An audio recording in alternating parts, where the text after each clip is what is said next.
Is 6:03 p.m. on October the 3rd, and this is the meeting of the City of Helena Planning Commission. My name is Lucy Richards, and I'm the chair of this commission. So we will start with the first agenda item, which is call to order and roll call. Other commission members present? Mike Newhouse. Are there any other commission members present? So the only person online we have is identified with the name Sean online. And we did receive a letter of resignation from Anne earlier this week. So we will be advertising for the vacant position on the commission. All right, so noted for the record, Anne Schwen has resigned, but with Mr. Newhouse and myself here, we have a quorum and can conduct business. Would any staff like to introduce themselves? I'm April Sparks. I am the admin for the Community Development Department. I am Ellie Wright, Senior Planner with the City Planning Division. All right, and so with that, we will move on to the next order of business, approval of the minutes, both the April 11th, 2024 minutes and the May 2nd, 2024 minutes. I've had a chance to review them and I do not see any issues with them. Mr. Newhouse? I do not either. Do we need a motion to approve? If you would like to, that would be great. I know. I make a motion to approve the minutes from both the April 11th and May 2nd of this year. Lucy Richards, I second. All those in favor? Aye. Aye. Motion carries. All right, moving on to regular items. Can we get an introduction? Oh, yes, Everyone can introduce themselves. apologies. That's okay. I'm Cody Ferguson. I'm the program manager, project manager working with House of Levine on the Helena Land Use Plan. And John Halsey with House of Levine, sort of project oversight. John Andrew with the Helena Citizens Council in District 1. And Piper, HCC Helena. Allie Lewis, and I love the House of Levine. I remember John's first and last name because my name is John Andrew House. That's right. But yeah, this is Sean Morris, and I'm also with the HCC. Sorry I can't be there in person tonight, but thanks for letting me join. Sean? Is there anyone else online? No, there is not. All right, so with that, we will move on to regular items, and item A would be the House of Levine consultant team presentation. So we will turn it over to you. Perfect timing. This came up right now. Mm-hmm. All right. Yeah, I'll just sort of set the table here for a couple of things. If you remember back, we have a multi-step scope of work over an 18-month period to prepare the plan. I remember saying at the beginning of planning is really three things. It's where we are now, where we want to go, and how do we get there. And the existing conditions report, which is what we're going to be reviewing tonight, is the where are we now. All right, it's there's no recommendations in here, but it's market, demographic, land use, infrastructure, community facilities, transportation, active transportation, parks and rec. It's just sort of Helena today, the good, the bad, the ugly, and like where the opportunities are, where the constraints are. We've been working on this over the last several months. We've been working, staff has reviewed it. We made some comments, corrections, recalibrations based on staff feedback.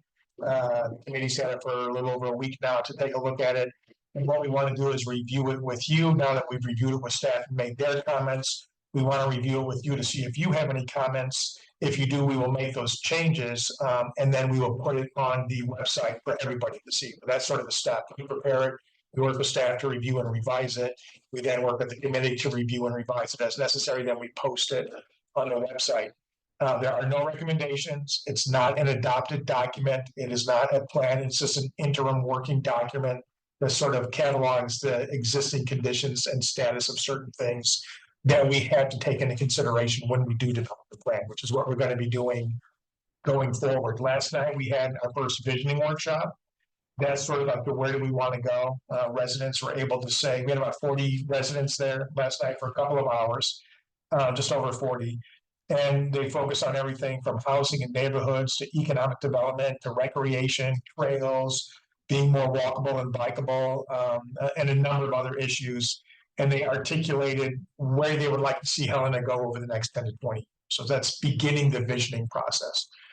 And going forward over the next year from now, we start developing the plan. Up to this point, it's been homework, largely homework. So, and not a lot of guidance from the steering committee is needed because it is what it is, right?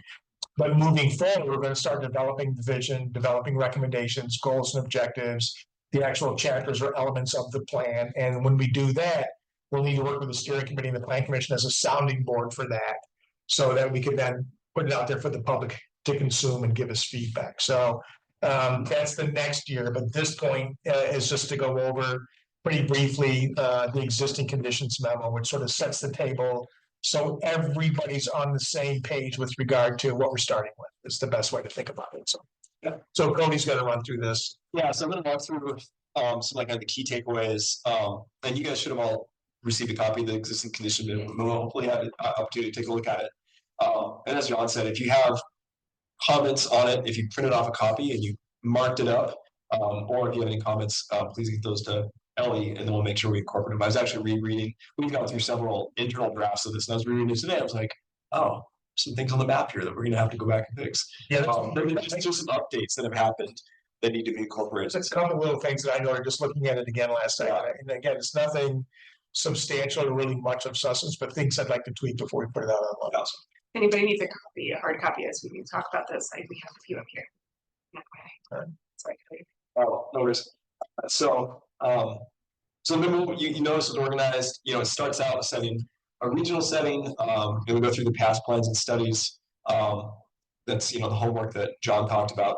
Making sure that we're building on studies that Helen has already done, taking the good ideas, the good efforts that have already been accomplished, and making sure we're not being redundant. Community outreach. I'm going to talk a little bit about that in a minute. Where we are in community outreach, and then we look hard at market and demographics. So how is the city changing in terms of number of people coming and going? In this case, mostly moving in. Who those people are, and what broad strokes like income levels, ethnicity, race, all those kind of things give us an idea of who is living in the city now, with an idea of looking forward to okay, what's the city going to look like and how do we plan moving forward.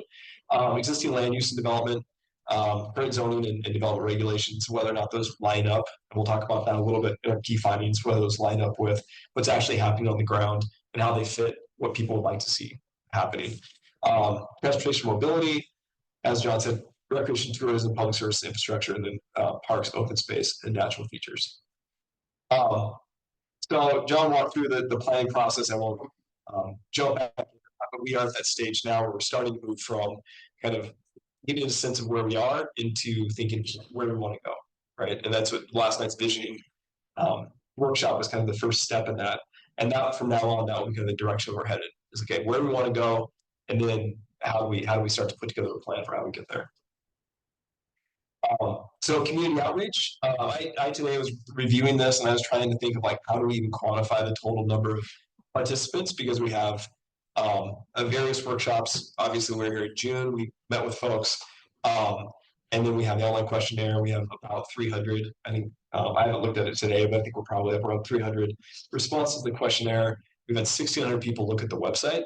I don't know how many times that's me going on there to see if I need to fix it, right? But so these things are kind of hard to quantify. The Map Social, this number might be different now too, but last time we looked, it was 20. We had 25 unique maps, so 25 people went in and put over 355 different points on the map. We have 33 and 450. That's fantastic. Yeah. That's great. And then how many people we tabled at the farmers markets? Ellie and the staff here, farmers markets, other events, so just people that have had some kind of contact with the planning process, and either been driven to participate in another way or voice their opinion. In the vision workshop last night, I think we counted 43 people as our kind of top. So really, and we'll do a little bit of review of the workshop after we go through the existing conditions memo, for those of you who weren't able to attend. So we've had a really good participation. It's hard to say so what is good participation? John and Ally and I actually are working in another city that's almost 5 times the size that has less participation. And it actually is a city that prides itself in participation Oh, wow. and public engagement. So I think these numbers for Helen are really good. Obviously, like the more the better, right? And the DIY kids, we have what 11 or 12 that are probably out right now. It's hard to know how many people will contribute their or participate through the DIY kits. But I anticipate that the number is going to be, we're going to get a good representation. We also mapped kind of where we see the representation happening. So on the map here, these are all points of people who self-identified when they took the survey, where they live. And then last night we had people when they came to the visioning workshop mark where they were too. And so that's some data that we try to keep track of to make sure that we have kind of good representation across the city. And it's not all, one neighborhood, right? It's not all like one really fired up group of neighbors showing up and getting away, I guess. That's the nice thing about Map Social too, is it's geographically based public input, so you can see what the distribution. You want a geographically representative distribution. So, like Tori said, you don't want everybody coming from one neighborhood. So this distribution is actually pretty good to be only a third of the way through the process. This is pretty good. Yeah. The survey is going to stay open. Map Social is going to stay open. The DIY kits are going to continue to be distributed and will be collected. And so we anticipate that by the time we actually get to writing the plan, we're only going to have better representation, which is great. Past plans and studies, I won't go through all of them. These are all the ones that are included in the ECM that we reviewed. And we met with staff actually before you guys got it to make sure that we actually had gotten all of them. I mean, there were a couple that we didn't have. We dove back in. So that where we're beginning from in terms of planning. So land use and development. I can actually, what we looked for in terms of land use classifications, what folks are using land for now, right? And how that fits current zoning. So we looked at agricultural rural areas, we looked at places that are predominantly single family residential, existing multifamily residential, mixed use developments in parts of town, commercial districts, commercial parts of town and office, industrial, including light industrial and manufacturing, public and semi-public spaces, which can include places that provide services, including hospitals, other services that exist kind of in that space, utilities and transportation, first parks and open spaces, and then vacant areas, the areas where there might be potential for either redevelopment or infill development or some kind of use. And this is what the map, how that looks. These are all the different areas. When we were doing this, we actually played around with the colors a little bit to make them a little bit more contrasting, just so we could see them more easily. So I don't know if you guys have seen some of these maps before, but sometimes they tend to bleed together. But for our purposes, our ability to see kind of the difference in these areas and communicate those is really valuable. And then in zoning, we did a similar thing. So these are like all of our current zoning areas. The takeaways from this is that there are areas of town in which we need to align future land use and zoning, where the zoning that we have doesn't fit what's there, or it doesn't fit what we're starting to hear needs to be there, or that folks would like to see there. And so that will be a significant part of the plan is taking a look at current zoning and where it doesn't align. And then when we make policy recommendations, looking at what might be some policy recommendations to make those aligned as like the next step after the land use plan is adopted. Growing sustainably, we've got parts of town, I think we're all familiar with it, where it's growing very quickly. It feels like maybe it's growing at such a pace that, you blink and all of a sudden there's a development going up. And so the need to make sure that the growth happens in a way that fits, of course, the values that people have in the town, but also doesn't overburden the infrastructure, doesn't overburden the city financially in building out infrastructure, and then also pays attention to sustainable growth in terms of accommodating people to come in places where they can access services and transportation. Diversifying housing options, I mean, that's something that we've heard through all of our public engagement. We heard it last night in community visioning.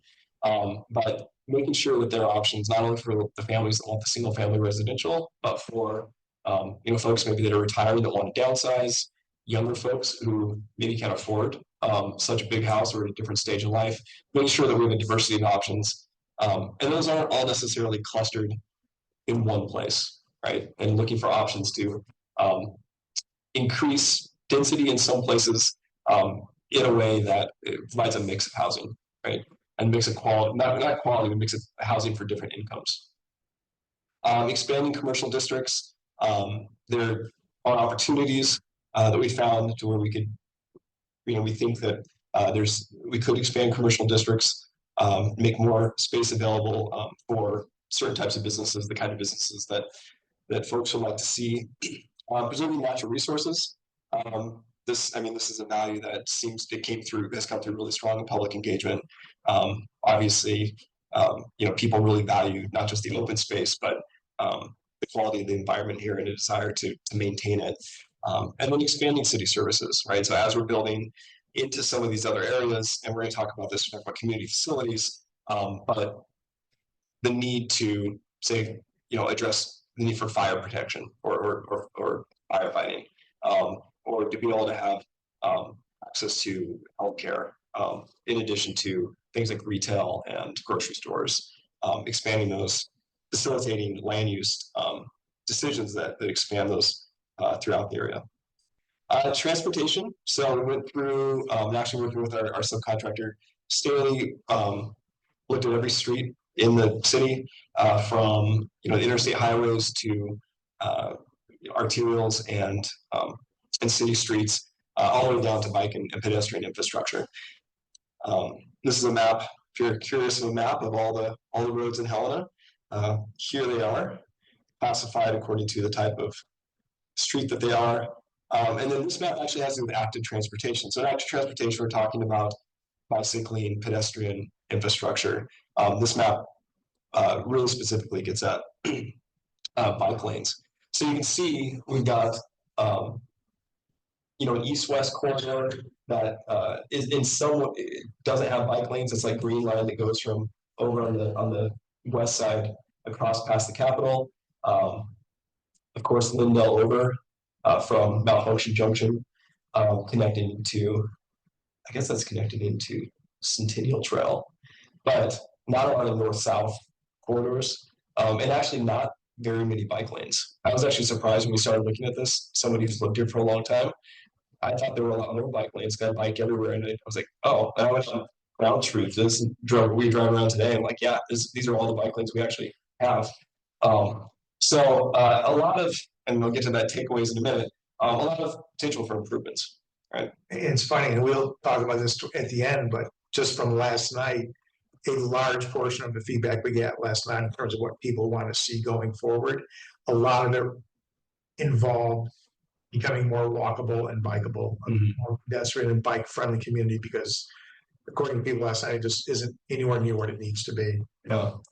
So, and that was, as John said, and we heard it last night, over and over again in the engagement that we've had, one of the key takeaways has been improved connectivity. So your ability to get from one park to another, to connect the different parks, from one trail system to another trail system, to get from schools to residential neighborhoods, in ways that's safe to walk or bike, whether it's kids walking to school or biking to school, or whether it's people that want to commute, or whether it's people that want to recreate, want to be able to get from South Central down to Centennial Trail or Memorial Centennial Park.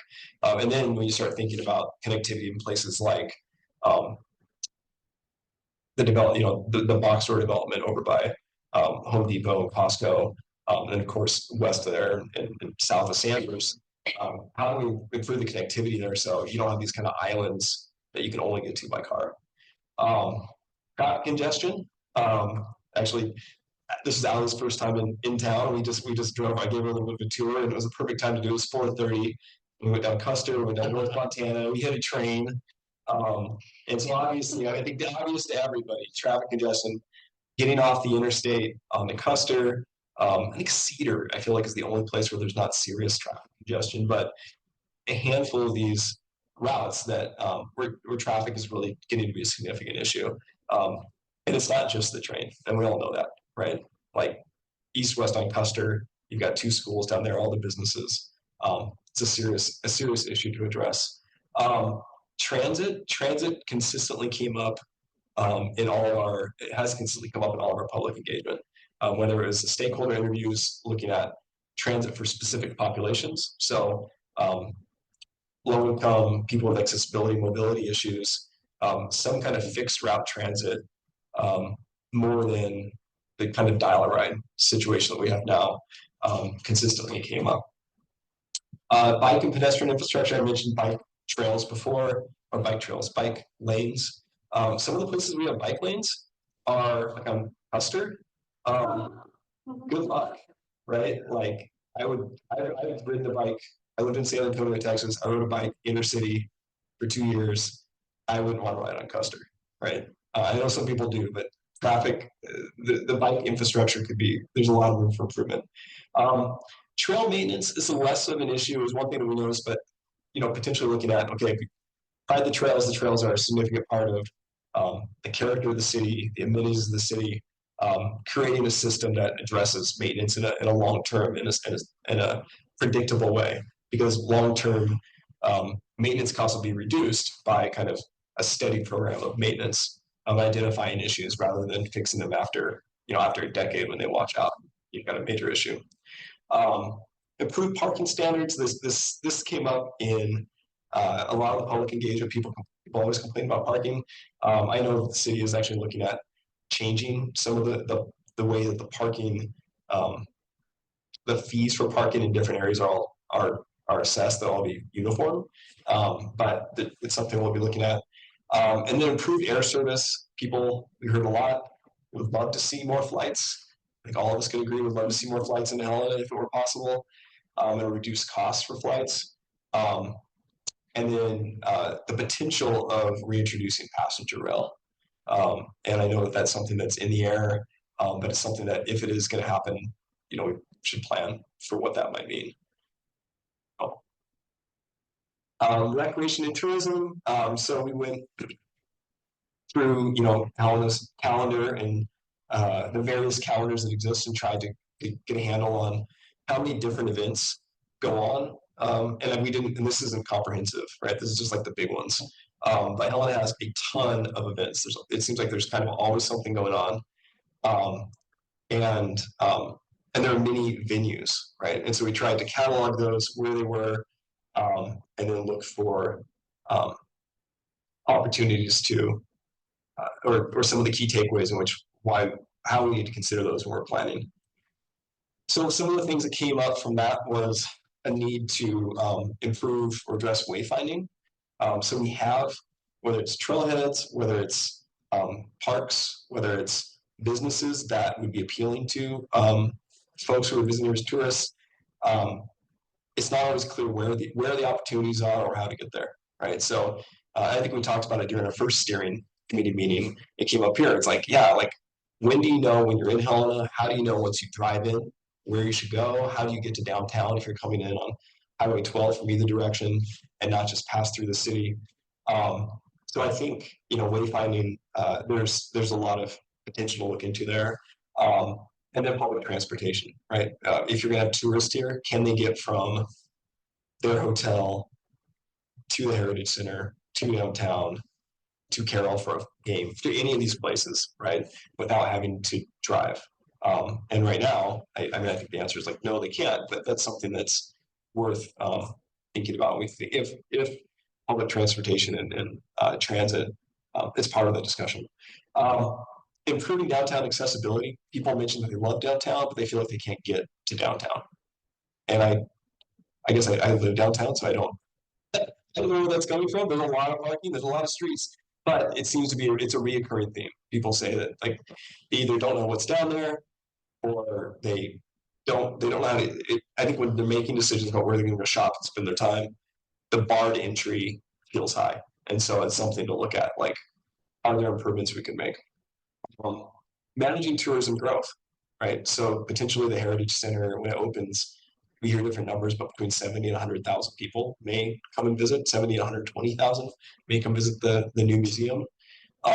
That's a significant increase in the number of people that are coming to town, obviously bringing dollars, but also driving around the streets and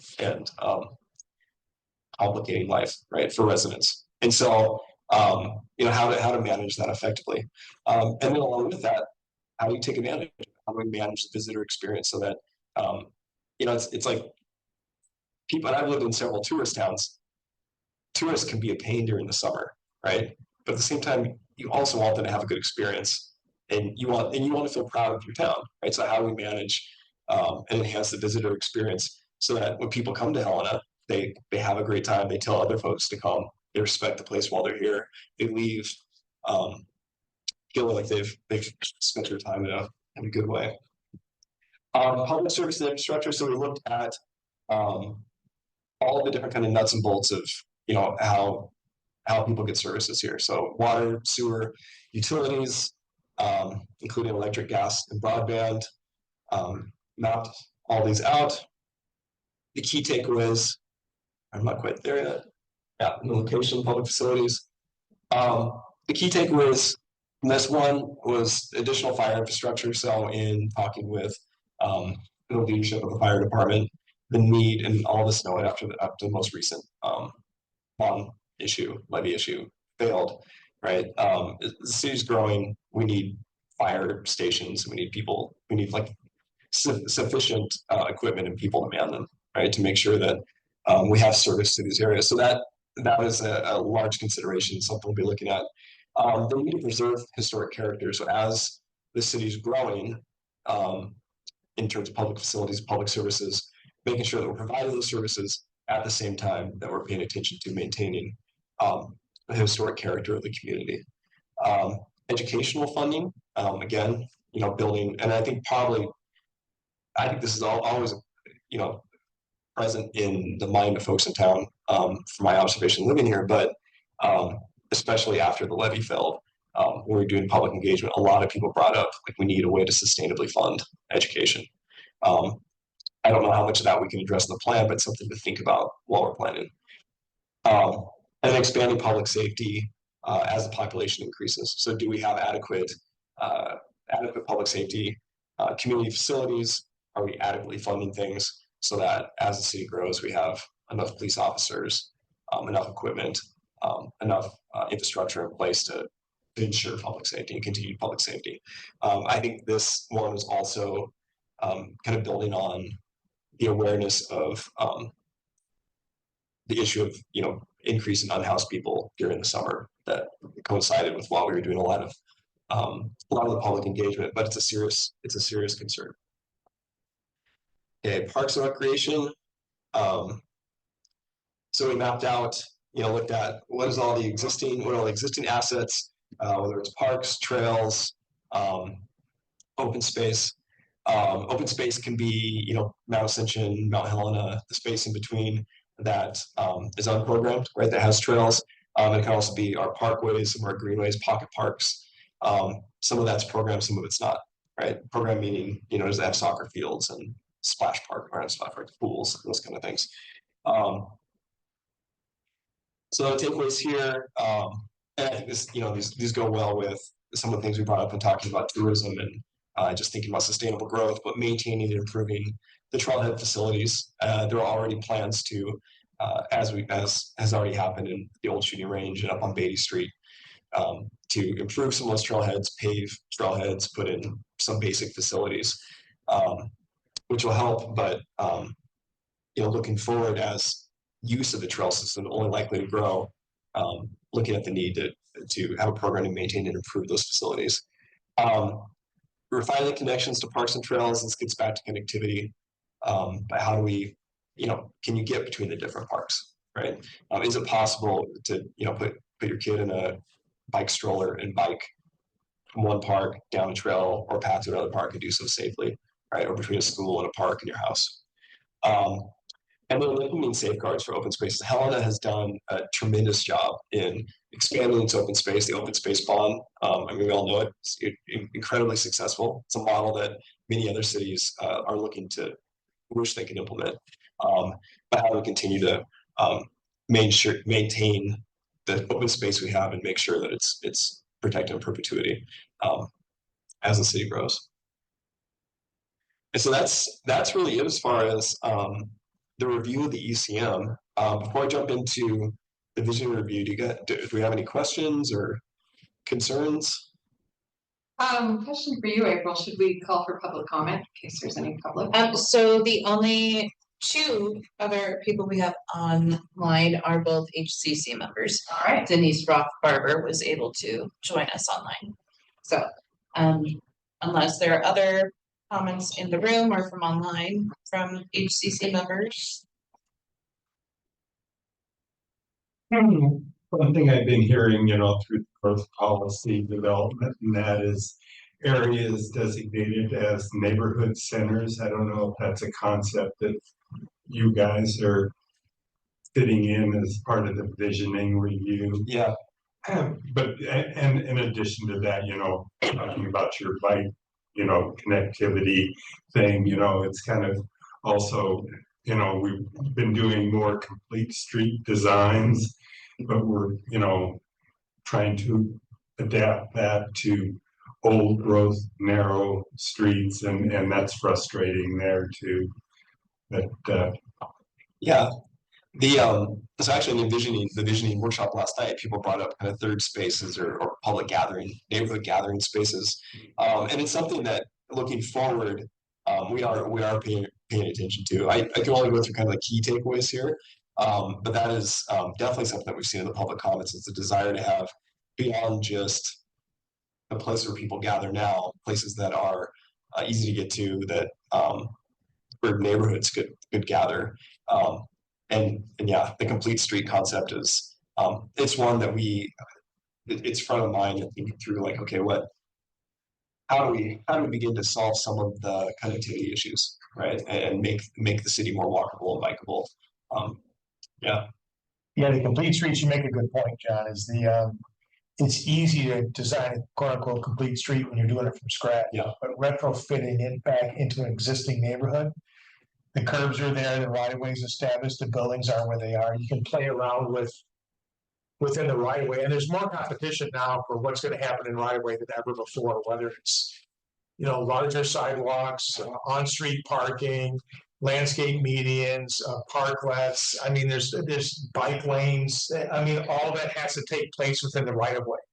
And so where in the past, it used to be car centric. Now you're trying to accommodate a lot of other things, and doing it in existing areas, that's really hard and it's tough to do. So you got to sort of pick and choose what roads you put bike lanes on, what roads have on-street parking, what roads have wider sidewalks, because the limitations are real. So, and the idea of sort of the nodes is, it goes back to the idea that it's nice to be able to access things you want on a daily or regular basis without having to get in your car and drive a long distance, right? Having something a bit closer by, right? Whether it's a place to hang out or to shop or to do a civic thing or whatever. And part of that is, even if it's close by, can you get to it safely? And then it goes back to the complete streets and walking and biking. So those are things that came up last time. We know the city's addressed it before. We had a few people talk specifically about the sort of the neighborhood node approach as well. And again, that's also a tough thing to retrofit into a community. So any new development, you can do it that way. Finding opportunities to retrofit it in is a bit more challenging. So, One of the things that came up last night, and I mean, it's a difficult thing to plan for, but it's an interesting idea, is the idea of Helena going back in some ways to the way it used to be, in which you had little corner grocery stores. Like on 8th Street, there's one on 6th. There's an example of one, and I mean it's kind of interesting mentally to think about, like, okay, how would you do that? Like, what would that actually look like? And then also with the streets, like, what do you do with such a narrow street? And there are creative ideas out there, but over the next year, we'll have some good ideas for you and be really looking forward to ideas that come from the community too, to think about like how might we do some of these things? But and I guess this maybe more than anything else sort of demonstrates the interrelatedness of all these issues, and you can't divorce one from another. So let's even just look at the parking issue. So to accommodate greater flexibility in what residential can be where, you can lower or modify the parking standards of what you have to provide on site. But it doesn't mean that people aren't going to be in those buildings without cars. So if they're not parking on site, they're parking on the street. So if you're increasing the demand in the right way, accommodate more cars on the street rather than on the site, you then further limitations for capacity or bike lanes or whatever else. So it goes back to that. One thing squeezed here starts to bulge out a little bit there. That's just sort of the way it works. So.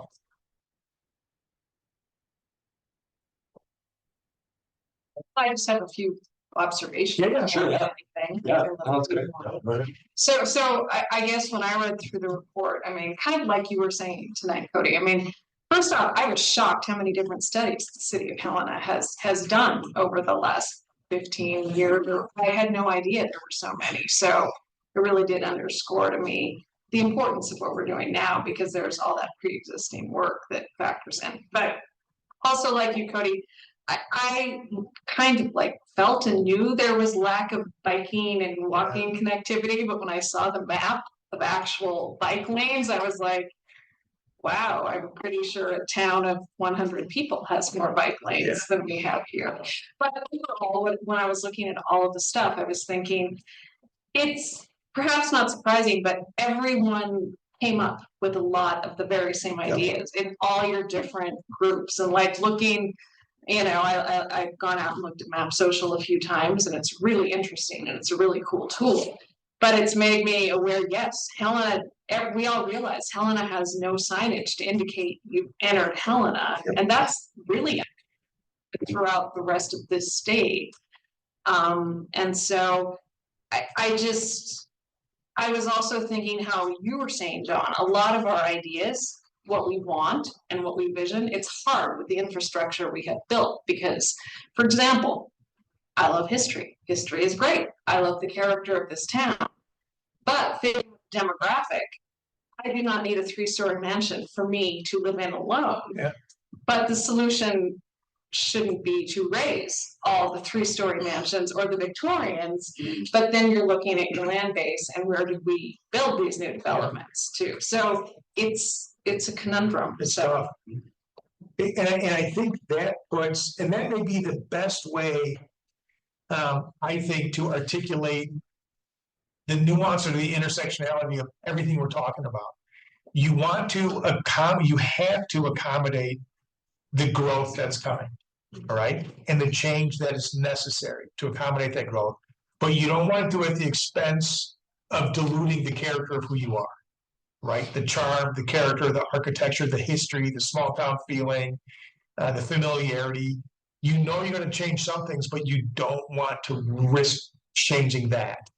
And accommodating growth and change while keeping who you are, the identity of who you are in terms of your character, that's a tough thing to do.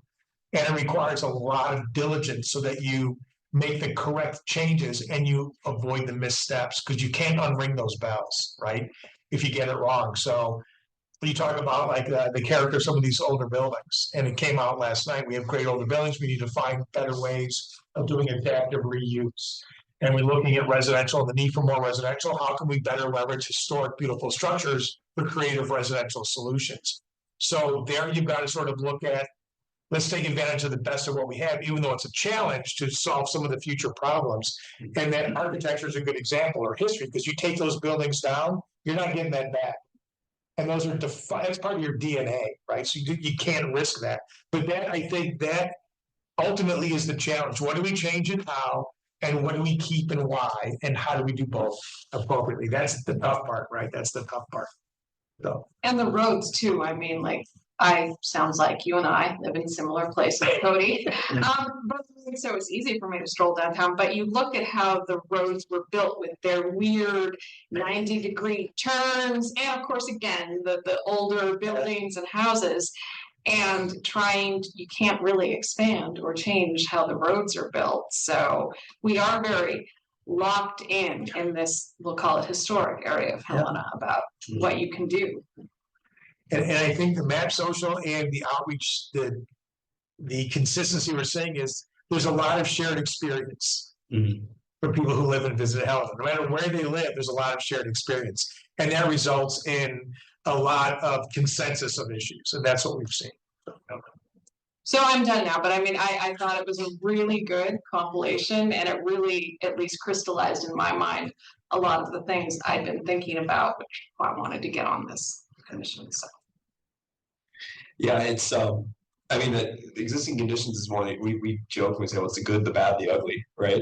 And first step to the first step to healing, right, is recognizing you have a problem. And I feel like in some of these things, it's like, oh God, like that's an issue, but it's good. It's good to get it out there. Yeah, I mean, I think last night with Visioning, it was actually great to hear people coming up, expressing the same issue, but they come up with like interesting ideas for like, oh, how might you solve this? Like, what might that be? That's like, how do I do this a little bit differently, right? So that's the fun and the hopeful part of this over the next few months. And the main thing is people have to know we plan within context. We don't plan in a vacuum on a blank piece of paper. And people might say, well, we should have bike lanes on every street. We should. And the answer is we can't. And so now let's figure out where they should go and why to provide safe, convenient connectivity. So yeah, it's the context you have to be realistic in your decisions. Yeah. I guess I do have one question. So the part of the report that talked about people who live in Helena, work in Helena, or live outside of Helena and work in Helena. Obviously, most people working in Helena live outside of what is Helena. And that reminds me of something that came up at our June meeting, I think it was, when we're talking about all this, about all of the people who come in and are utilizing city services, but they are not, in fact, residents of Helena. So it really drove that home too. So, I mean, are any of those people responding to the survey or contributing to all of this? Yeah, and we have some folks at the Visioning workshop last night who either work in town or own business in town, but or use services but live out of town. I mean that's kind of the unfortunate reality of like drawing a boundary around a city is like our community. We all know it, like our community is much bigger than the boundary, and we serve more people that live in the city. But we are somewhat stuck with the jurisdictional boundaries that exist. And so that's one thing we'll be looking at in terms of recommendations, like how do you start to bridge that, right? Like looking forward, how do we start working with the county? And the city does, has a plan for annexation and agreements with the county, but it's a real concern, right? It's like we're a city of 30,000 people, but we function as a city of 60,000 people. And how do we do that? Those diagrams are really telling. Yeah. Where do you live? Where do you work? Are really telling, because we work in some communities where everybody works there and they live someplace else, or vice versa, versus the places where everybody lives and works in the same place. And it changes the real recommendations going forward. Yeah. And sometimes you say like, well, if people work here, but nobody lives here, why is that? Well, that's in Denver. I mean, a lot of people live there, but a lot of people, like Aurora is the town right next door. That is one of the fastest growing cities in Colorado, because people can't afford housing in Denver. So everybody works in Denver, but the housing and the residential in Aurora is just booming because it's infinitely less expensive than Denver is.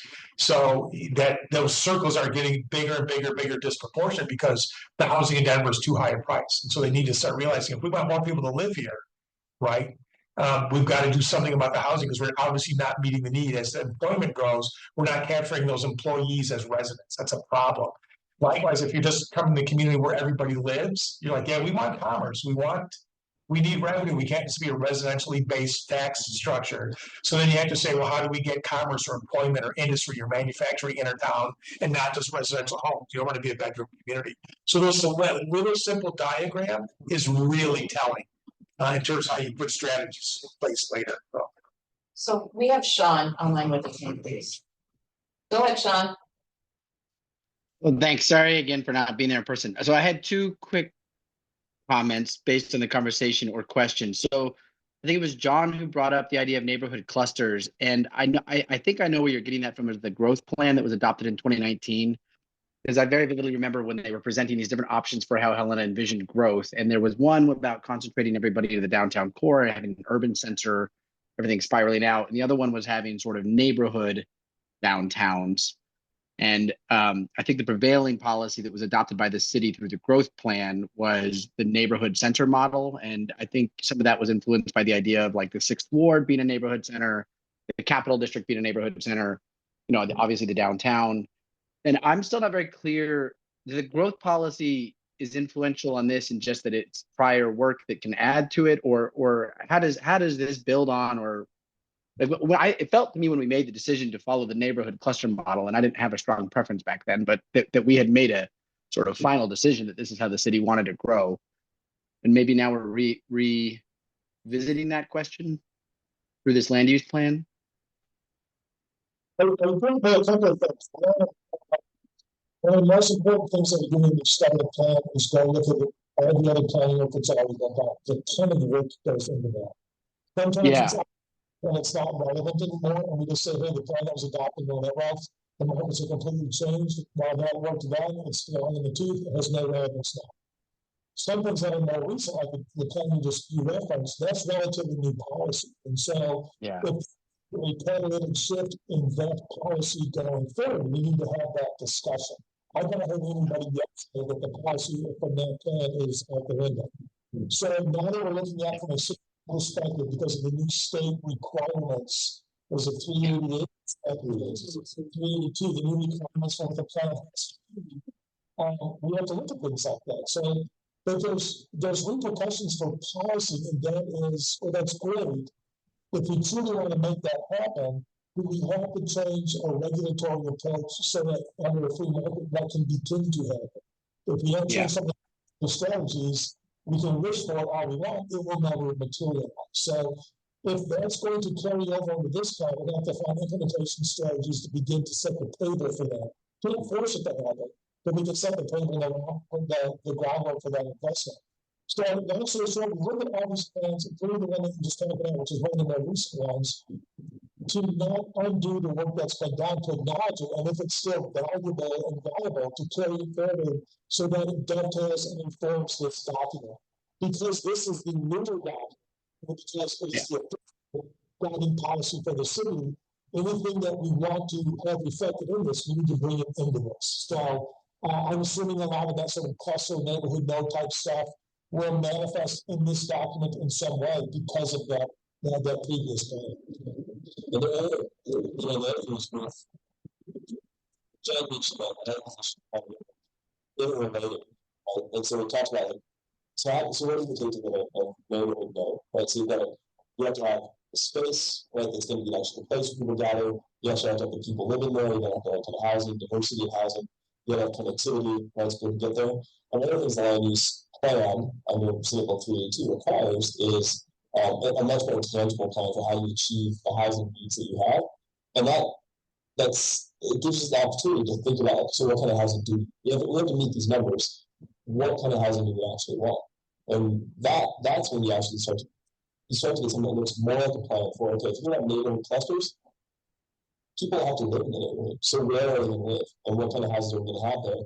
Because that actually makes, you can't just invent a neighborhood. No. Right. You gotta have people getting there. And so there is an opportunity in Understandable 382 to do a more in-depth planning that will hopefully result in better implementation.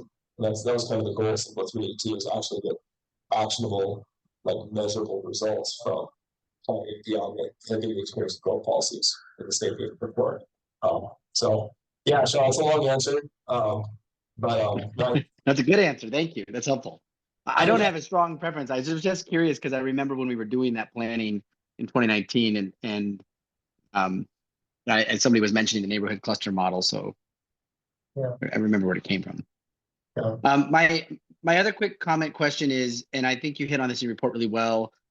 It always is a bit of a a stepping block for me to envision when we talk about Helena, what we're talking about, partly because I grew up outside the city. I went to school in East Helena, and everybody here has different opinions about all that. But I do remember Ed Noonan, who used to be on the city commission before he passed away years ago, telling me once that we wouldn't annex the valley until they ran out of water, which was sort of a cynical comment. But I think one of the mistakes the city made in the past was not to annex neighborhoods north. And they're doing a lot better job now of annexing neighborhoods east as it's growing so that we have everybody connected to city water and sewer. And I'm wondering, as part of the land use plan, is annexation maybe of some of these older neighborhoods that have been built already. I mean, there's the micropolitan statistical area for Helena is close to 90,000 people, right? That's 3 times the size of the city that votes on the commission. Yeah, so in most land use planning or comprehensive planning that's done, annexation is a part of that. It's a growth strategy. Every state enables cities to legally plan beyond its municipal jurisdiction. You cannot plan into an adjacent municipality, but you can plan in the unincorporated areas between municipalities. And some states there are agreed to growth boundaries or annexation agreement boundaries. In some states, they last for 20 years and they can renegotiate after 20 years. But every state enabling acts allow cities to plan in unincorporated areas. And a big part of planning ought to be, or often is, annexation strategies. You prioritize what areas should be annexed first, what areas should or maybe should not be. Some communities do it strictly on, we want to control what goes on here, so we're going to annex it so we have control. And other communities are like, we don't need to go if we don't want to. We're going to do it basically solely on financial decisions. And if there is industrial, we'll annex it. If there's commercial, we'll annex it.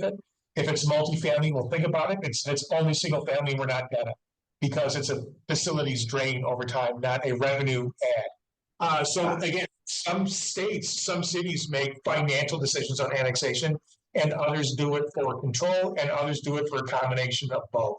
But annexation protocols or annexation strategies should be a part of a long-range land use plan. Okay, thank you. That's helpful. And Ed was a good friend of mine. I didn't mean to besmirch him. I think he was speaking about the political reality of annexing. So, well, that's the existing conditions. We don't stop touching our report. Yeah. So one thing they should teach in like urban planning grad school is navigating the political ecosystem, and they don't. And they probably, it's the universe in which plans work. Yeah. It's one contextual realities of things, but we don't touch on it in the report, obviously. Thank you. That's all I had. I appreciate it. Thank you very much. It was helpful. It's not when you do a report that people read it, that always is encouraging. Like, I don't need to be a page, but on page 82, like right off the bat, it's real thing you got. These are only 64 pages. So I always, that's better than you walk into a meeting, you look up at the dias, and somebody has their pencil and they're opening the manila envelope that they got 2 weeks before. I'm like, oh, that's good. Informed discussion coming. Any other comments, questions concerning the ECM or existing conditions? Sorry. Maybe this is the next item on the agenda, but your meetings that you had like last night. Yeah. I was gonna ask about those and how they related into this. Sure. Well, before we get to that, though, real quick, what I'd like to do is maybe put a flag in the a stake in the ground for maybe next Friday for any comments that may come in. That'll give us time. There's a few things that I want to correct or tweak. Nothing, just little things. I caught a couple of typos or headings. I want to make some changes to the regional context map, things like that. That I know, and nobody, thousands of people could look at it and not pick out the things that I'd like to change, but I'd like to get those done, and that way you can go back and read it at your leisure. Anybody who's zooming in can do it as well. If they notice anything, or if there's anything we need to recalibrate or tweak, we'll do that over the next week. And then our intention then will be by next Friday to get it posted on the project website, so that residents and whoever else can view it, right? So any changes or corrections, let us know what they are. But I figure if we give you guys another week to look at it, get us your stuff, then we'll make whatever corrections and get it posted. So, all right. Cool. So yeah, last night's meeting, so visioning workshop, we had about 43 people. who came. Well, I say about because some were babies, we didn't count the babies, but we had 40 people. We had babies, which was great. 6 if you got the baby. Yeah. Oh, yeah. They're four. Four times, you They were like multiplying while you were hungry. were falling around. They were multiplying. Oh, no, that was super cute. Only one of them interrupted anything too. The rest of them were really quiet. Yeah, they were. So, so the topics we looked at, basically we, you know, everyone was there, we broke them up. So that, even though they came in as a group, they couldn't sit as a group, they had to go and introduce themselves to somebody new. And basically they have work to do. So, you know, after the introduction, we introduced the different kind of topics. So the topics we had, you know, think about housing, residential areas, all the same things we talk about in the UCM, right? So commercial business, industrial utilities, transportation, bike and pedestrian, open space and parks. And then we had other feature, which could be things like historical character, Culture. art, you know, those other kind of things. And then they have that opportunity to basically like in the group talk about what they would like to see in each one of these areas. So if it's in housing, but they just want to see more housing, what kind of housing? Where might they want the housing be? So we broke them out into like 6 groups of 5 to 7 people per group, so that we did that for a couple of reasons. If you get groups of 7 or 8 people, it's easy to hide. It's easy to do the wallflower at the table, right? But if you're 1 of 5 or 6 are around the table, you're participating, people are asking you questions, you're writing things down. So we had 6 tables, 6 different groups of 5 to 7 people per group. And so they worked for about an hour talking amongst themselves about what they would like to see. That one person in the group kind of record those. They didn't necessarily have to reach consensus on the things they didn't agree upon. We just said, okay, note that you guys didn't agree on this. And then they, working on a big map, they this is an example from a different town. I should have taken a picture of one of them to put in here. But then they drew on the map, kind of, and I don't know if we have the. Do we have all? I can go get it. Oh, yeah. Good to see it. But they all drew all these maps, these different places, and then they have the opportunity to, report out and talk about what they would like to see in each area, kind of pitch their vision in these different areas. And it was great. People, I think they probably could have used. Little guy's right there. See it right in the middle. He's drawing on the paper right there. He's actively in He the is, right? process. But yeah, I mean, a lot of the things that they said that they would like to see were a lot of the things that we've talked about in here. I mean, it's interesting because it's like you think you're going to hear, and we're going to have more public engagement. More people are going to fill out the survey. We're going to get more things in Map Social, but we're already starting to see the same kinds of things, the same issues people are seeing, and then what's cool is in the alternatives of what they would like to see instead, or how they'd like to see things improved. And so we gathered all the maps, we gathered all their the worksheets they worked on. We'll compile all that, and then over the next, I think by the end of November, we'll have it all compiled into a menu of. Sorry, I can't talk. I have a whole, and it's like stuck in my brain. A memo that'll have a draft goal, proposed kind of goal, vision, objectives for the plan that are going to accompany some preliminary land use suggestions. And so the next time we meet with you guys, and we'll work through with staff a version of that, but then we'll refine that. And the next time we meet with you, we'll have basically a document that distills all of this into a statement with some directions that we can make more tangible in the plan itself to work out with you guys, including that preliminary land use.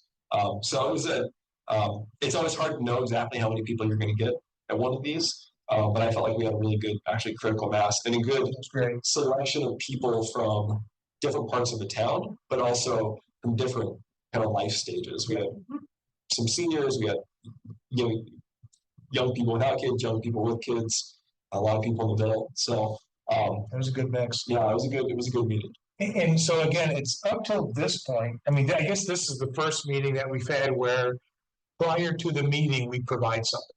We provided this report in advance of the meeting so you could look at it, we could talk about it. going forward, in the process, whenever we meet, you'll be getting something a week, at least a week in advance to review. So when we meet, we can go over what it was.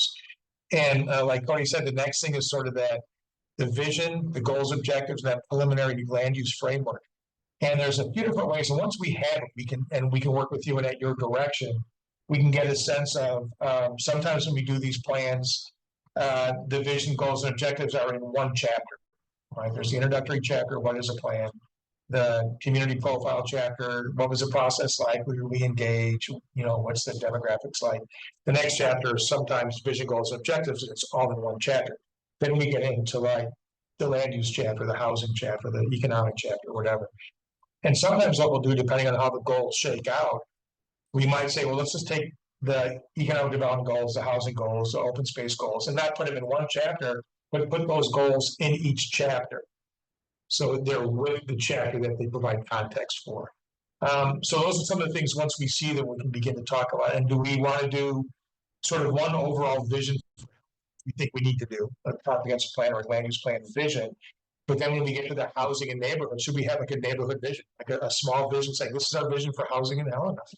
This is our vision for open space in the natural environment. This is our vision for, you know, a robust local economy and attractive commercial areas. So it doesn't have to be just one vision in the front. You can think of a vision as one overall arching vision for the city, and then a vision for all the compartmental, all the different, each chapter can have its own vision. So people say, like, people often look at a plan like a reference document. They don't read it like a novel from cover to cover. They'll be like, you know, what's Helena going to do about the neighborhoods? They'll turn to the neighborhood chapter. And you want everything they should see in that chapter. You don't want them referencing other chapters if they just want to read about the neighborhoods, right? You don't want to say, oh, the goal for neighborhoods is actually in chapter over there. And like, so when we get it to you and we talk about this at the next meeting, we'll be able to figure out how we can begin to logically lay this out in the document, because everything will come follow that format. So, you know. So Venn diagram in writing, basically, with all the pieces in the larger bubble intersecting inside. So you'll get a chance of how all these pieces begin to come together. And there's overarching stuff, and then there's really specific chapter stuff, and you're gonna have some of them. Yeah, I mean, I think that the interdependence, right, of all these different elements, and the fact that you can't pull on one string without affecting some other part of it. The art of getting that into a document that's readable, that you can't open a chapter and say, like, you only look at that one chapter and understand how it fits in the larger vision. It's hard work. It's something we're all through together. Because ultimately, right, like the ability to read it, understand it is key to the ability for it to be implemented. So the key is we want to make sure we tell the story correctly. Yeah. It's got to be very user-friendly, easily understood. It shouldn't be like a head scratcher. And you should get how one thing, like, there should be these aha moments, like, oh my God, we talked about this like 6 months ago. That makes perfect sense. Like, that would be great if we did this. That's the reaction you want to get when people read this document. Cool. So yeah, I mean, I guess we talked about next steps, but that will be, the engagement's going to continue. But yeah, the next time we meet with you guys, which will be, I think tentatively it's like late November is when we have it on our big project timeline. I know there's like this holiday in late November that messes with everybody's schedule, and then there's some more in December. So we'll figure out Holiday, right? We'll figure out when that'll be. But yeah, in the next Like the 29th, it's way late. It's way late this year. Really late. And the holidays are weird. And if we have to do any sort of, in working with you and your schedules and the city's cadence of other things, and to not intentionally not disrupt getting out of people's lives during the holidays so they can focus on family and business and not this process. Any delay of that meeting or moving of that meeting will not delay or impact the overall timeline of the project. So that's very important. So if you're like, oh boy, squeaking in before the holidays, it's going to be, I'd rather just do it the first of the year. That's not going to delay the project. So I don't want you to, so as we look at dates, just keep in mind, if we have to push or pull because of accommodating the realities of people wanting to spend a couple of months unadulterated with, with their own holiday schedules and stuff and not planning stuff. it will not delay the project or anything else. So, we know holidays are kind of, I think the next review meeting is scheduled to be a virtual one also. I think the review of that was scheduled to be virtual. It could be, and for what it's worth, I don't think that this hopefully overly complicated schedules. But the planning commission meeting in December is on the 5th. So that's shortly after when you're talking about anyway, so it might be a natural. that's time to perfect. have it. And then we could do that entirely online. Yeah, that would It's be easier for everyone. Whatever. when we do this review of vision goals, objective stuff, it usually is, some communities are like, just let staff do it, like, or whatever, but we usually do those in almost all locations, even in communities that are like right outside Chicago. They just want to do that virtually. It's just super easy to do. So We can use the same Zoom, everything. yeah, that's perfect. We do have a hand raised, Denise, go ahead, Denise. Denise, you're muted. Hi, I just wanted to introduce myself. I'm Denise Roth-Barber and I'm on the HCC and I represent District 7, so I'll be part of this process. And I apologize for coming in late, but I'm here. So that was all. Appreciate it. So I think doing it at a regular scheduled meeting makes perfect sense. I mean, that would be fantastic. And it would be nice to be able to do this prior to the holidays and then work through it. Yeah. And that way, when we come post holidays, we just sort of we can just take a breath and sort of like, focus on non-planning stuff, or you guys can for the holidays. And then come the first of the year, we hit the ground running with developing plan content, which would be great. Well, and I can't speak for you or any of you guys, but I mean, the 5th, it's a nice early enough in the month. Yes. Where we can still think about work. Yeah, right. 1 week exactly after Thanksgiving. That's perfect. Right. That's perfect. The week after that's Christmas parties, 2 or 3 days a week. Right. And then the next 2 weeks. After that, Right. So that works great. That's perfect. And this is we had this several online engagement. I mean, you guys are all familiar with this. Website's still up. Yeah.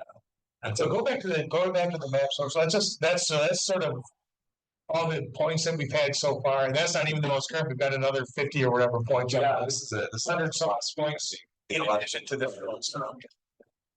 And as you can see, pretty good distribution of what people are commenting on, which is great.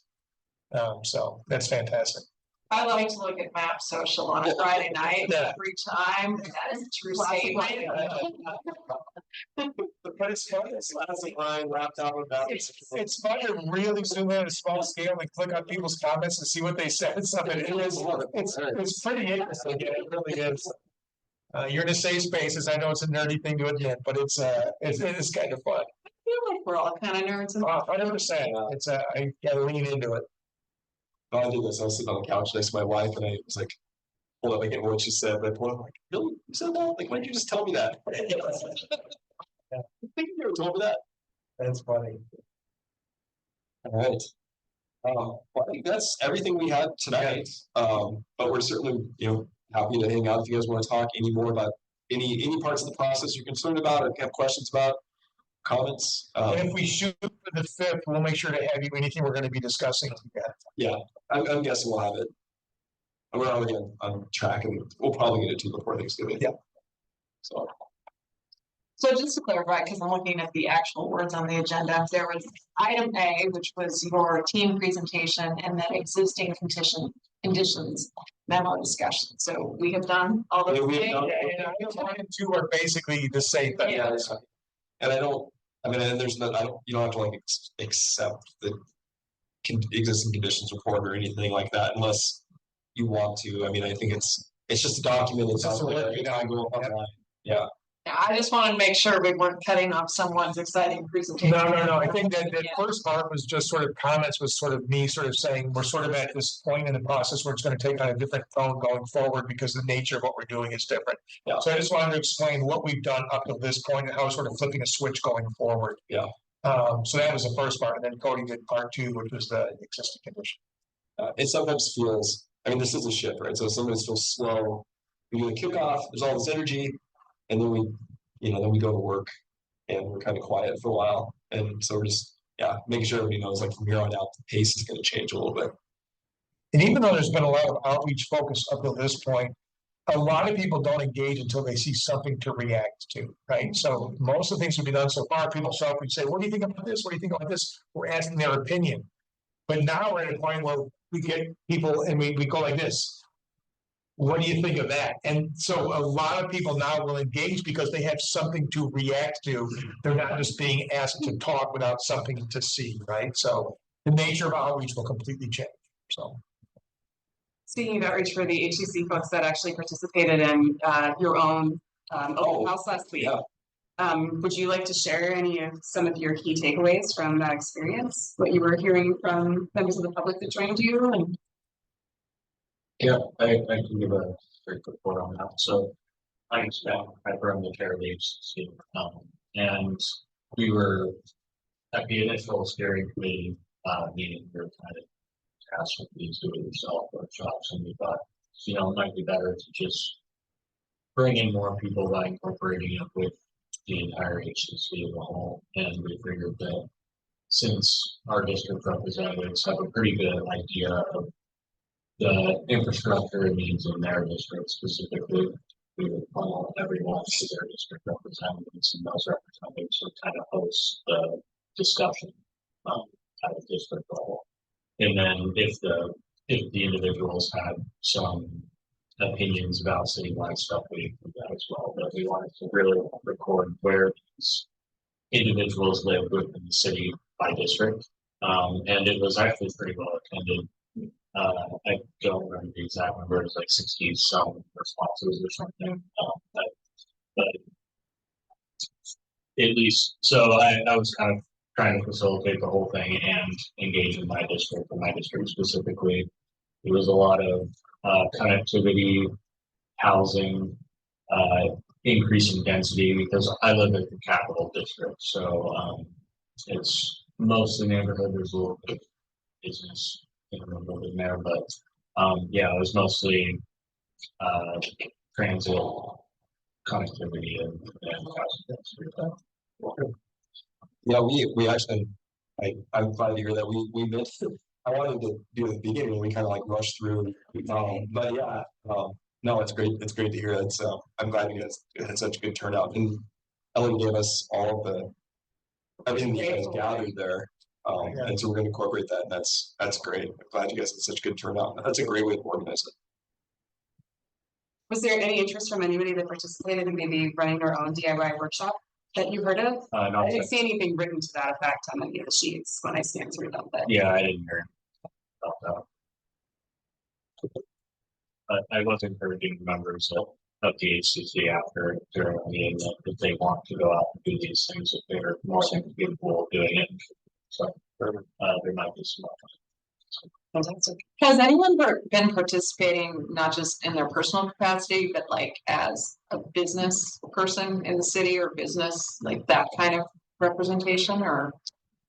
We had the business community workshop, which was, it was 7 a.m. Back in June, and I think we had like 8 participants. Sometimes those will attract more people, sometimes they don't. But I actually think, so Riley Tubbs down at 10 Mile Creek actually did one at the brewery. We haven't gotten it back yet. But that is something that I've talked to some of the folks that were involved in different parts of the city. I think I manages the sidecar, for instance, is talking about doing one. But I mean, I think it would be great for like different business groups to do one. Like I would love if like the realtors did one, or yeah. I mean, I think there's a lot of room, I think, to brainstorm kind of like who it might be worth reaching out to, and you know, think like, are there perspectives that we're not getting that we want to get, and how to get those? But yeah, if you know anybody who has a business who you think like they really ought, you know, we want to hear the perspective, and they know other people, like I think it's a great idea to, you know, do one of the kits specific to a certain group of businesses. Yeah. So, And they might have exactly the same thoughts that, you know, people have been expressing, which that data in and of itself, but it's a different perspective if you're running a business in the community than if you're just living, you know, in walkable distance of downtown. Yeah, we did do stakeholder interviews. We did one that was kind of a downtown downtown business oriented one. And then we did one that was like real estate oriented, and then development and developers. So we've kind of hit these different sectors. The one, like, parts of town where we've had, I think, probably less input from businesses, or it's kind of like north Montana, and out towards, between the tracks and Custer. We haven't had a lot of participation from businesses there. That would be useful. I mean, especially because they have a large stake in changes that may want to happen on a major transportation corridor. So Yeah, and I mean, I'd also be interested, get participants, like the businesses and the people mix that live sort of in the St. Peters area, that whole, that's a mix of everything, basically. we did do some healthcare provider stakeholder interviews, but I think there's definitely room to do a little bit more, especially because right now that sector is growing so much in the city. Is there a festival or an event or a downtown midnight madness, or is there something coming up between now and the end of the year, some sort of event in the fall? Yeah. Parade of Lights too, which was not on the listing of events. We should add that. We went through this. We have a really big one. We've got to pull this a little bit. So Because if there is an event, and we've done this in a lot of places, we could design a postcard. Right, and just will say, blah, blah, blah, and on the back it'll say, what's the number one issue facing Helena? What's the one thing that can be done to make Helena a better place? 3, what do you like best about living in Helena? Or what do you like best about Helena? 3 things. And then if whatever the event is, that the city has some kind of presence or whatever else, just say, hey, take 30 seconds and just answer these 3 questions and drop in the box right there. We're trying to plan the food. In one evening, we've done these, and sometimes you get over 1,000 postcards dropped in there. It's really effective. So if there is an event where the city thinks it has some kind of presence where it can intercept people, and if they're going to be there anyway, down Halloween trick or treating. We get a little tight. Oh my gosh, that's chaos. But if there's a desire to do that in Advocating on exchange. Fill out the card. In one event, you can get hundreds and hundreds and hundreds of really good responses with minimal effort. So if there's a desire to do that, we'll design the postcard. We'll send it to you guys. You guys can send it to a postcard print. You get postcards printed for nothing, right? Oh my goodness, I don't know, but I mean, the 2 that I think of that are coming up. I think Fall Fest out of Fairgrounds happened Did it already? already, I think it did. I think Art Walk is a good one. Yeah, people are getting free booze, so you're gonna get. Right after Thanksgiving. For freely. Festival of Trees will be. Oh, yeah, yeah. Yeah, and that's an inside thing. So. Yeah, that's in the Civic Center, so that would be. Yeah. Let's do that. Let's try to identify one, maybe a couple of events. We'll print out, we'll design the postcards. We'll send them to you guys to send us a local printer. Yeah. And the decent card stock, and just it can be one side, it can just be like a QR code where they can snap their phone and just some basic information. And the back is just Similar to what we've done Yeah. with our utility, bill inserts and things like that, yeah. And the back is just, you gotta have something to write with and say, here's 3 questions. Fill it out real quick. It doesn't have to be complicated, and drop it in a box, thank them and let them move on. You get so many good answers that way. Well, sometimes low tech is the best tech. It's as opposed to expecting people to go to the outreach, sometimes outreach has to go to where the people are. If they're gathering for something else, then intercept them, right? And those events are even better than farmers market. They get a different. And if the weather is good at Fall Art Walk. Yeah, so let's do that. And Tonight, we also have members at the public library. Okay. There are some evening lectures, things like that, so they took the iPad with them. Oh, perfect. So they'll have that right there with them. Ellie and I had the iPad. Oh, no, we didn't have the iPad. Kyle and I had the iPad. The first one.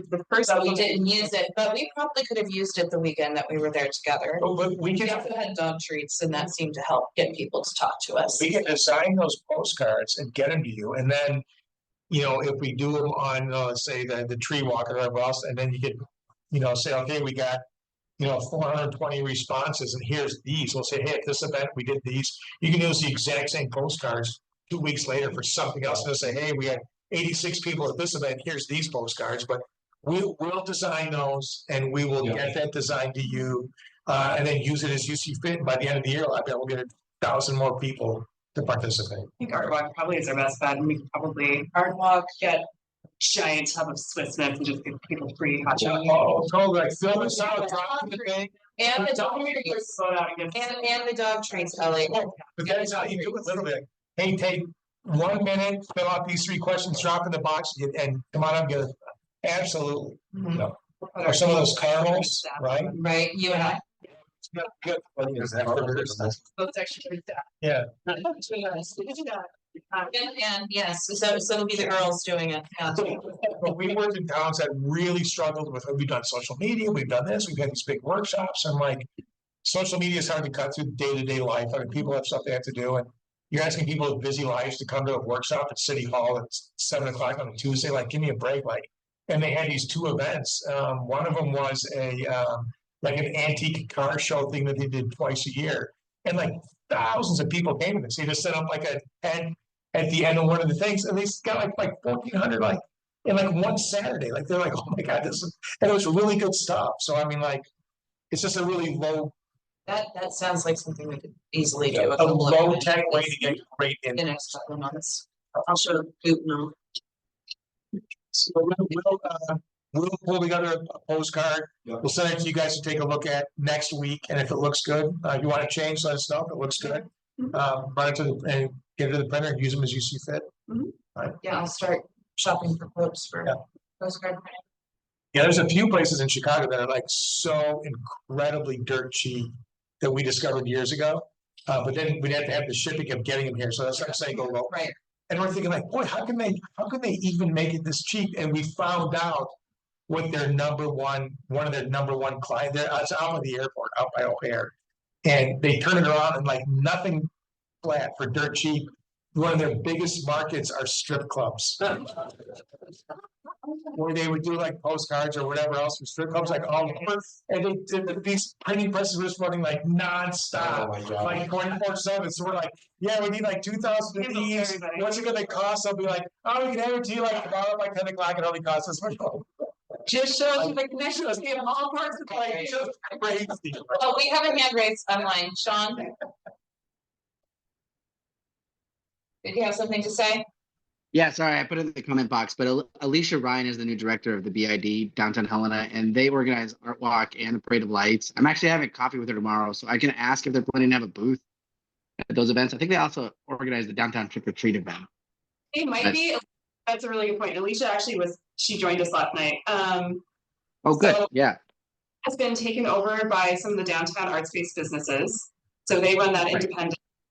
And then they are still trying to figure out who, if anybody, will take ownership of Parade of Lights, so TBD. Okay. But we are, we can chat with her and talk through some of that too. You can hand them out at their office at least. I mean, Yeah, Very good. the city county building is technically on that route. So Maybe we can, HPV guys, Right. get it out with the lollipops. down, yeah. Make a big banner that has that logo on it. And then a big thing underneath it that says, tell us how we can make Helena a better place to live, or something like a tagline. And then people come and say, hey, well, 3 questions, how can we make Helena a better place? Fill this out, blah, blah, blah. But some sort of banner or something, then you guys just have a tent underneath or a table, like, you'll get phenomenal response. Well, and this would be more for the trick or treat specifically, but after those parents have taken their children around, they might need to stop for a beverage at some place on the Yeah. walking mall. So if such things Yeah. were at hand in some We're trying to welcoming getting our businesses. children to our neighborhoods at that point to get. Yes. Even and that wraps up, like 4:30, so you know. And we can see how things are going. Also, you could put a stack of those at a few of those places. Yeah. yeah, if you left them on the tables at 10 Mile and the Brothers Tap Room, you'd get.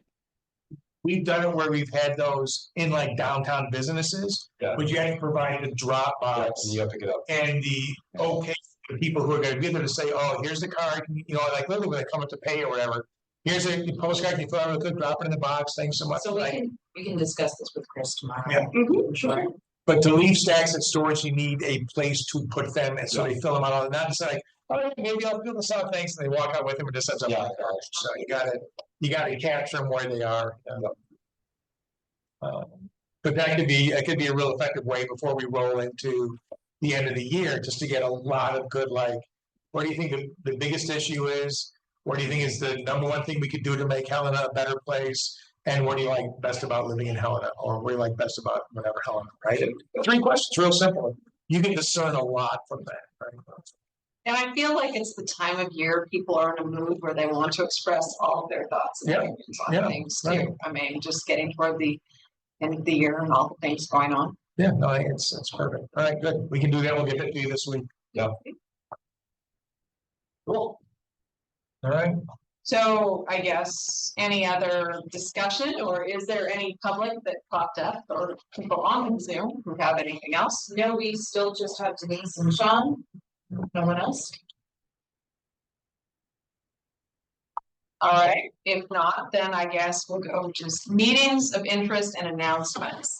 Next scheduled meeting is November 7th. So since it sounds like the bulk of what we're going to have would be at the December meeting, we don't need to make decisions now, but it's not really sounding like we need a November meeting. Most likely we won't. We also have lots of holidays next month, so it's going to be, you know, at least one day that week, the city offices will be closed, so. No, the 5th, and then the 11th is the next Monday. And then we'll be closed the day after Thanksgiving as well. However, we'll still make sure to send out an update email Yep. to the HCC folks and planning commissioners to let you know kind of where things stand, give whatever updates we may have. So shall we just officially plan to cancel the November I meeting make unless a motion that unless there's something pressing, we cancel November 7th meeting. seconded? All those in favor? Aye. Aye. I will let Chris know. For the December meeting, just to clarify, were you wanting to conduct that entirely virtually, even for the pair of you, or do you want to still have this room booked? I'm good virtual. I'm good virtual too. Okay, we can do it entirely online. Unless Chris tells us that there's a reason why we need to conduct it hybrid. Yeah. Yeah, I just wanted to double check since you're going to be virtual. Planning board's been meeting entirely virtual as well. So. All right, so with that, unless there's no other business, I adjourn this meeting as chair. Thank you. Thanks, you guys. Thank you, everyone.